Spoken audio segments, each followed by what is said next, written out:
So I had a lot of fun riding around my new Meepo V3 board. You saw my other video, you'll know that I upgraded from a lift board, crap board to this Meepo V3, and my double cheeked up thick self is thoroughly enjoying it. But I had an issue arise after about 100 miles of usage where there was a rattle in one of the back tires. And I thoroughly thought it was one of the hub motors going out after just 100 miles.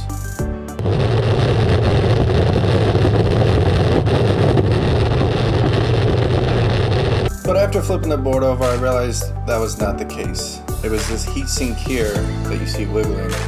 And so the other side doesn't work. So I decided to take the board apart, and I realized that this was something that if I didn't notice it and didn't respond to it, it could have gotten a lot worse. Because as you can see here, this is the Meepo's control board, and it's sitting on top of this silver metal, and these two black heat sinks on either side are there to dissipate heat from the computer and the controller to outside of the chassis. And with one of them disconnected effectively and rattling around, it's not doing its job dissipating heat.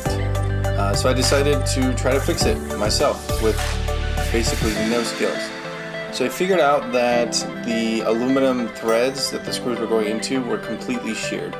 I don't suspect that this is an issue with the board itself. I suspect I may have hit a curb or a rock that sheared those out.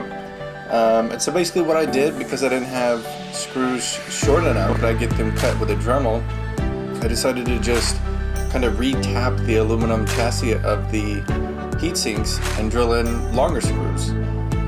Probably not the best way to fix this, but I think I realized that it actually will work better to dissipate heat, because now there's a screw that is protruding through this plane here, and it's touching every single fin in the aluminum housing. So actually I suspect it may work a lot better now, and with these longer screws and more contacts for the threads, hopefully the heatsink won't shear off again. And after putting it back together, I found that it didn't wiggle anymore, and everything looked good. So anyway, if your Meepo's got a rattle in the back and you suspect it could be the hubs or the motors, I would say check out these heat sinks first. Good luck.